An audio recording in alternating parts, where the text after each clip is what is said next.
और चलिए अब बात करेंगे बिहार की, जहां पर बिहार विधानसभा चुनाव के लिए बीजेपी ने कुछ ऐसा प्लान तैयार किया है जो विपक्ष के हर वार का जवाब बनेगा, ऐसा कहा जा रहा है।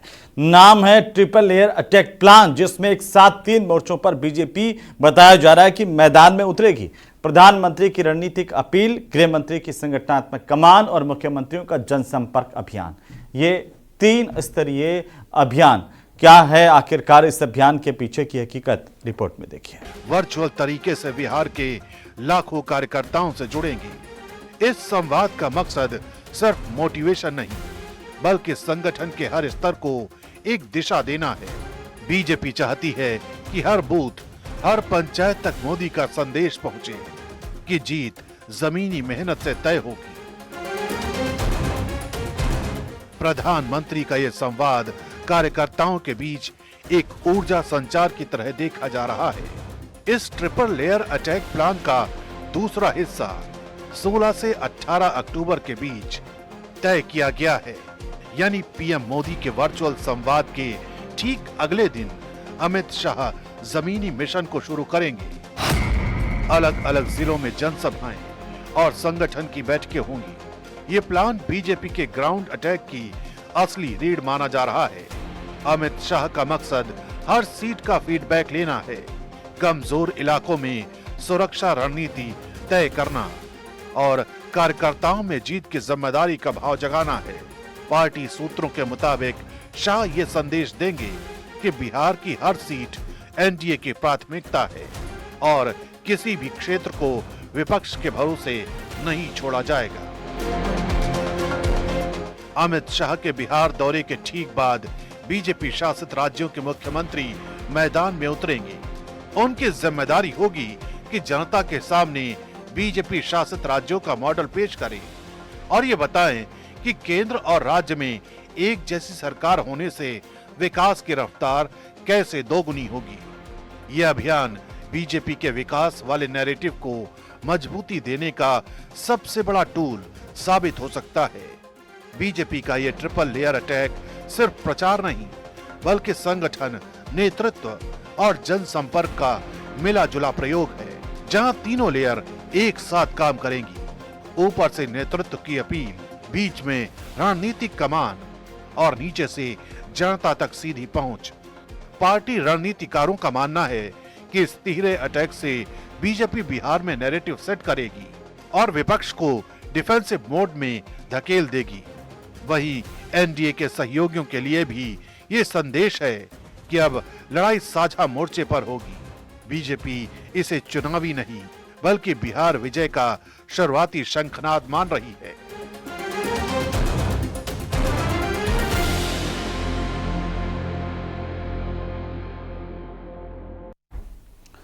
तो वहीं समाजवादी पार्टी की बहुचर्चित पीडीए पाठशाला एक बार फिर से सुर्खियों में है, जिससे समाजवादी पार्टी के 2027 के विधानसभा चुनाव के लिए गेम चेंजर माना जा रहा था। अब मानो उसकी हवा निकल गई है। आरोप ये लग रहा है कि ये पाठशाला सिर्फ सोशल मीडिया पर प्रचार प्रसार के लिए शुरू की गई थी। रिपोर्ट देखिए।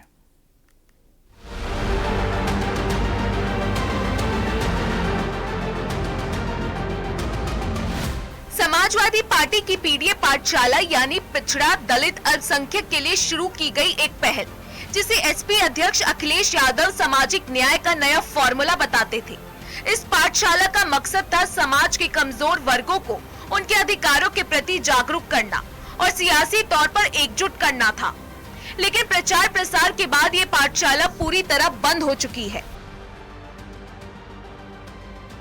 जिस राजनीतिक दल में शिक्षा के नाम पर ए फॉर अखिलेश और डी फॉर डिम्पल पढ़ाया जाता हो, आप सोच सकते हैं कि उनकी सरकारों के समय में शिक्षा की क्या स्थिति रही होगी, कितनी दुर्दशा हुई होगी।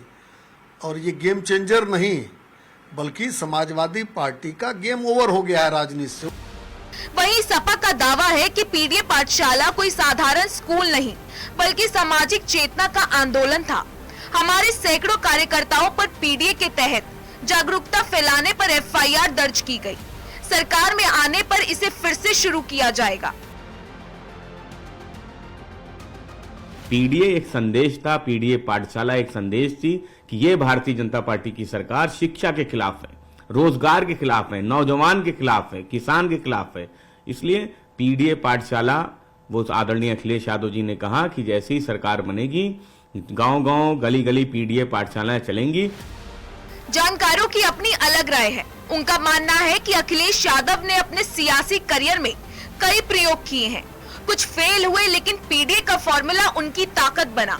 पीडीए पाठशाला भी ऐसा ही एक प्रयोग था, जिसका रिजल्ट अभी सामने आना बाकी है। तो राजनीति में ये जो प्रयोग होते हैं, ये सियासी प्रयोग कई बार अर्श पर पहुंचा देते हैं, कई बार फर्श पर भी धड़ाम हो जाते हैं। तो अखिलेश यादव ने ये प्रयोग किया है और जाहिर सी बात है, ये पीडीए की प्रयोगशाला के जरिए, पाठशाला के जरिए एक बड़ा दांव उन्होंने चला है। और जिस तरीके से उनके कार्यकर्ताओं पर मुकदमा लिखा गया है, तो जाहिर सी बात है, इसे भी वो अपने हक में भुनाने की कोशिश करेंगे। सवाल है कि पीडीए पाठशाला, जिसे समाजवादी पार्टी के लिए 2027 में गेम चेंजर मान रही थी, उसे बंद क्यों कर दिया? समाजवादी पार्टी और बीजेपी के बीच इस सियासी जंग में अगला मोड़ क्या होगा, ये देखना दिलचस्प रहेगा। फिलहाल ये मुद्दा यूपी की सियासत में चर्चा के केंद्र में बना हुआ है। कुल मिलाकर समाजवादी पार्टी लगातार कहती रही है कि सरकार बनने पर इस तरह के विद्यालय वो शुरू करेगी, लेकिन फिलहाल इन तमाम कवायदों पर भारतीय जनता पार्टी हमेशा से सवाल खड़ा करती रही है।